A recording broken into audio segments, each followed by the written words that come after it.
Like millions of others around the world, Batman is one of my favorite characters of all time. The duality of his dark and gritty nature, paired with his vulnerability as a human, makes him such a compelling character that even after 80 years, new stories of him are still getting made. Created by writer-artist Bob Kane and writer Bill Finger, Batman has gone through generations of development and evolution thanks to some many favorite comic book writers like Alan Moore, Jeff Loeb, and Frank Miller, to name a few. But I would like to speak on today is the film side of the character and the major turning point of the character on the big screen, Tim Burton's Batman. Tim Burton's Batman released in 1989 to huge success. Before him, the only adaptation of the character for film was Adam West's Batman from the 60s, with the movie releasing in 1966. And before I get carried away talking about comics for 30 minutes, it is important to explain the different ages of comics and why Batman was due for a change going into the 21st century. The late 30s and 40s saw the early ages of comics, dawned the Golden Age, where characters like Batman and Superman were created. Later, in the 50s and 60s, the Silver Age would spawn. This is where laws were made to stop comics from showing very explicit content, like death and other violent themes. And this is the era that Adam West's friendly and colorful Batman was created in.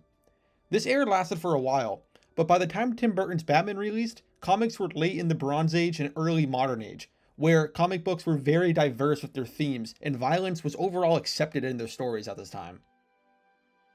So this explains in how just one movie, Batman went from looking like this to looking like this. While today Tim Burton's take on the character is no longer seen as the quintessential Batman adaptation, it is in my opinion the most important. Burton was the perfect director to give the character a much needed evolution. And while it's unknown for certain if Burton was explicitly inspired by the 1920s movie The Cabinet of Dr. Caligari, it is commonly accepted that Burton was heavily influenced by German Expressionism and the noir classics of late. So let's compare his Batman to Dr. Caligari. The influences aren't exactly hidden, because just by watching Caligari in any of Burton's two Batman films, you can easily see the similarities. The sharp edges and wacky architecture of the world of Caligari is evidently present in Burton's Gotham, which has now become the foundation for creating the city in any medium. Caligari's influence on Gotham has transcended past just Burton's Batman films, becoming evident in the famous 90s animated series and movies as recent as last year's as The Batman. Gotham has always been described as a city that's unbelievably dark and grim, so the unworldly design of Caligari's serves as a perfect influence for the city in the movies. The next aspect about the movie is some of the character design. Batman's characters have always been very unique and outgoing, so Burton had to step it up if he wanted his take on Batman's character gallery to really stand out.